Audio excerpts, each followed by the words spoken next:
یہ قرآن ایک بابرکت کتاب ہے جسے ہم نے آپ صلی اللہ علیہ وسلم پر نازل کیا تاکہ لوگ اس پہ غور اور فکر کریں اور تاکہ اہل فہم اس سے نصیحت حاصل کریں۔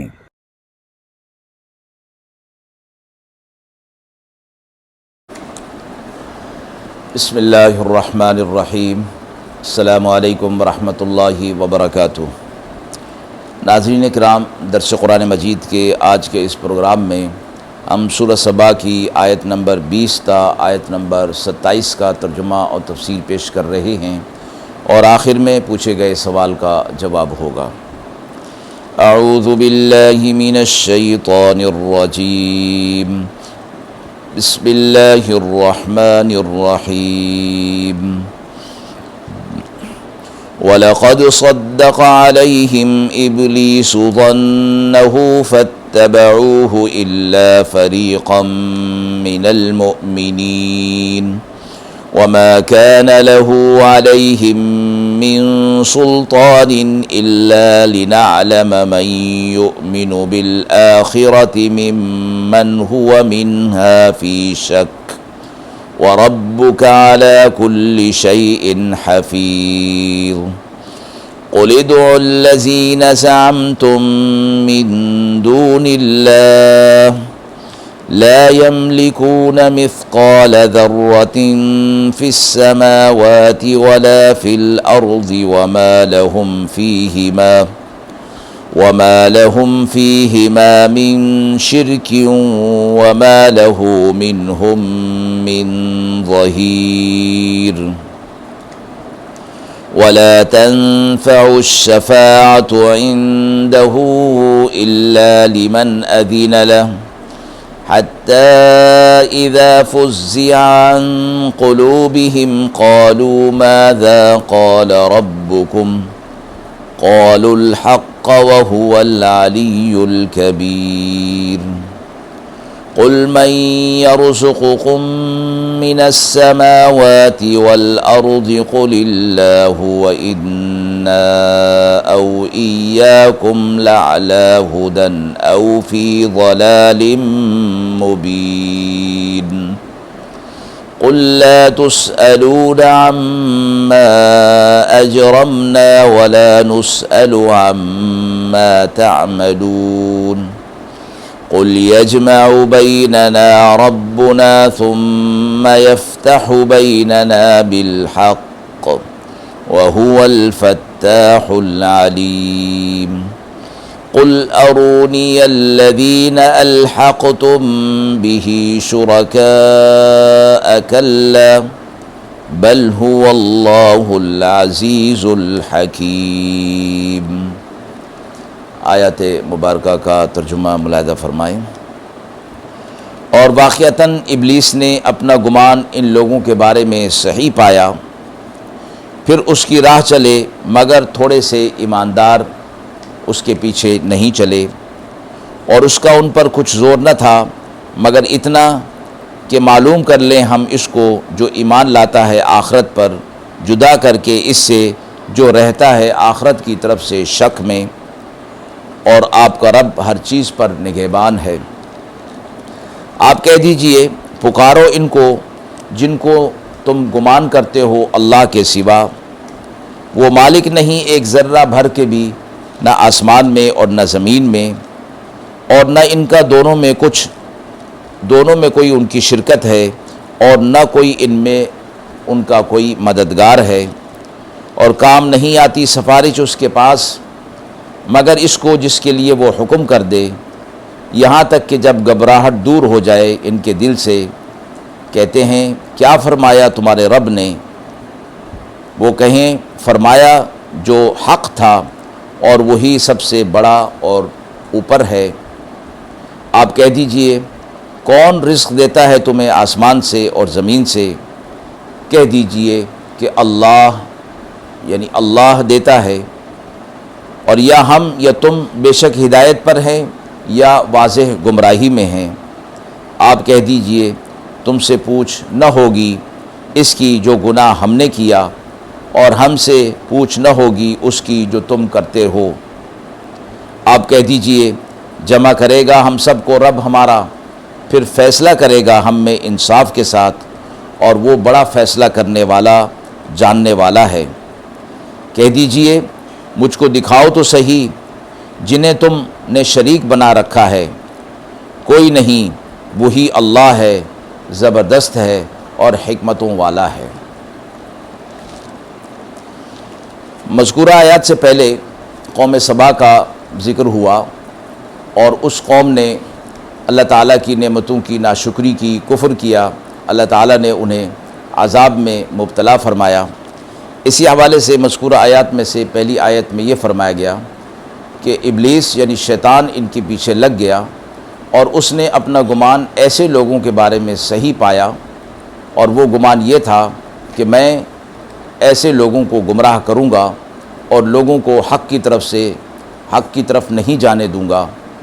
تو اس نے ایسے لوگوں کو اپنے پیچھے اپنی اتباع پر لگا لیا، لیکن مسلمانوں کا ایک چھوٹا سا گروہ تھا جو اس کے پیچھے نہیں چلا۔ پھر فرمایا کہ اس کا کچھ زور نہیں تھا، یہ کچھ نہیں کر سکتا تھا سوا اس کے کہ ان کے دل کے اندر وساوس ڈالے اور انہیں حق کی طرف سے شک کے اندر مبتلا کر دے۔ اللہ رب العزت کی طرف سے یہ ہوا، یہ سلسلہ ایسے لوگوں کے لیے ہو گیا کہ اللہ تبارک و تعالیٰ معلوم کر لیں کہ کون جو ہے وہ آخرت پر ایمان رکھتا ہے اور کون اس میں شک میں مبتلا ہے۔ اگلی آیت میں فرمایا گیا کہ آپ ان سے کہہ دیجئے کہ ذرا انہیں لاؤ جنہیں تم اللہ کے ساتھ شریک ٹھہراتے ہو، حالانکہ وہ مالک نہیں نہ آسمان میں نہ زمین میں کسی بھی ذرے کے، نہ اللہ کے ساتھ ان کی کوئی شرکت ہے نہ ان کی کوئی مدد کی جائے گی۔ اللہ کے ہاں کسی کی شفاعت قبول نہیں ہوتی جب تک کہ اللہ اس کا حکم نہ دے دے، اور جس کو حکم دے گا وہ بات بھی درست ہوگی اور شفاعت اور سفارش بھی درست انداز میں ہوگی۔ پھر فرشتوں کے بارے میں کہا گیا کہ اللہ رب العزت کے ہاں جب جبریل علیہ السلام انبیاء علیہ السلام کے پاس وحی لے کر جاتے تو اس وقت اللہ تبارک و تعالیٰ جبریل علیہ السلام کو یہ قوت عطا فرماتے کہ وہ اللہ تبارک و تعالیٰ کے کلام کو سن لیتے اور سمجھ لیتے، جبکہ آس پاس کے فرشتے تسبیحات کے اندر مشغول ہو جاتے اور ان پر گھبراہٹ طاری ہو جایا کرتی تھی۔ پھر جب وہ اس سے فارغ ہوتے تو پھر جبریل علیہ السلام سے پوچھتے تھے کہ ہمارے رب نے کیا کہا، تو جبریل علیہ السلام فرماتے تھے کہ تمہارے رب نے جو کچھ کہا وہ حق کہا اور وہ اونچی اور بڑی ذات ہے۔ پھر آپ صلی اللہ علیہ وسلم سے اگلی آیت میں یہ فرمایا گیا کہ آپ ان سے پوچھئے کہ تمہیں آسمان اور زمین سے رزق کون دیتا ہے، تو یقیناً ان کا یہ جواب ہوگا کہ اللہ ہی دیتا ہے، یا یہ اللہ کے ساتھ جنہیں شریک ٹھہراتے ہیں انہیں پکارتے ہیں۔ آپ کہہ دیجئے کہ اللہ تمہیں دیتا ہے۔ اور اس حوالے سے یا تو ہم یا تم میں سے کوئی ایک واضح گمراہی کے اندر پڑا ہوا ہے، یعنی حق پر جو ہے وہ ایک ہو سکتے ہیں، سب نہیں ہو سکتے، یا تم حق پر ہو یا ہم حق پر ہیں۔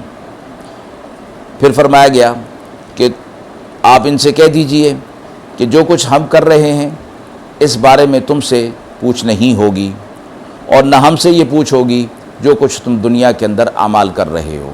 ہر شخص اپنے اعمال کی جواب دہی خود کرے گا۔ پھر فرمایا آپ کہہ دیجئے قیامت کے دن اللہ ہم سب کو جمع کرے گا اور اعمال کے مطابق اللہ رب العزت فیصلہ فرمائے گا۔ اللہ فیصلہ کرنے والا ہے اور جاننے والا ہے، تمہارے اعمال کو بھی اور ہمارے اعمال کو بھی۔ اور فرمایا کہ ایسے شرکاء کو، معبودان باطلہ کو ذرا دکھاؤ، یعنی سامنے لاؤ جنہیں تم اللہ کے ساتھ شریک ٹھہراتے ہو، اور یہ شریک ٹھہرانا کسی صورت میں بھی درست نہیں ہے۔ اللہ اکیلا ہے، وحدہ لا شریک ہے، زبردست ہے اور حکمتوں والا ہے۔ آیت کے حوالے سے سوال پوچھا گیا ہے کہ کفار و مشرکین کو دعوت دیتے وقت مخاطب کے لیے کیا حکمت اختیار کی گئی ہے۔ مذکورہ آیات میں یہ فرمایا گیا کفار کے لیے کہ دلائل کے ساتھ، مشاہدات کے ساتھ انہیں توحید پیش کر دی گئی، اور یہ فرما دیا گیا کہ اس پر آ جانا ہی تمہارے لیے کامیابی ہوگا۔ اللہ تبارک و تعالیٰ کا وحدہ لا شریک ہونا، مالک قادر اور مطلق ہونا، رزاق ہونا فرما دیا گیا، اور بتوں کو اور غیر اللہ جو ان کے ساتھ شریک ٹھہراتے ہیں ان کی بے بسی کا اور کمزوری کا مشاہدہ بھی انہیں کرا دیا گیا۔ اور اس کے بعد تو موقع یہ تھا کہ مشرکین اور کفار کو یہ خطاب کیا جاتا کہ اس کے باوجود اگر تم توحید پر نہیں آ رہے تو تم گمراہ ہو، جاہل ہو اور کافر ہو۔ اللہ تبارک و تعالی نے اس جگہ پر اس خطاب کو اختیار نہیں فرمایا، بلکہ ایک حکیمانہ عنوان اختیار فرمایا، اور وہ یہ کہ ان کو کافر اور گمراہ کہنے کے بجائے یہ فرمایا کہ یہ جو دلائل تمہارے سامنے پیش کر دیے گئے ہیں، اس کی روشنی میں ہر سمجھدار آدمی یہ سمجھ سکتا ہے کہ توحید اور شرک دونوں باتیں حق نہیں ہو سکتی، ان میں سے ایک حق ہے اور ایک حق نہیں ہے۔ اب تم خود فیصلہ کر لو کہ تم حق پر ہو یا ہم حق پر ہیں، یعنی انہیں اس بات کی طرف غور کرنے کی دعوت دے دی گئی کہ ہم جس چیز پر ہیں وہ توحید ہے اور تم جو ہے وہ شرک پر ہو۔ اب تم خود غور کر لو کہ توحید پر ہونا حق ہے یا شرک پر ہونا حق ہے۔ فرمایا گیا کہ حضرات انبیاء علیہ الصلوۃ والسلام کو بھی اسی بات کی تاکید کی گئی کہ وہ اپنی دعوت کے انداز کو مخاطب کے لیے مؤثر بنائیں، نہ کہ ایسا عنوان اختیار کیا جائے جس سے مخاطب کی مخالفت بھی بڑھ جائے اور اس کے اندر شدت آ جائے اور وہ اپنی ضد پر اڑ جائے، جس سے بجائے دعوت دینے والے کی دعوت کو فائدے کے نقصان اٹھانا پڑتا ہے۔ وآخر دعوانا ان الحمد للہ رب العالمین۔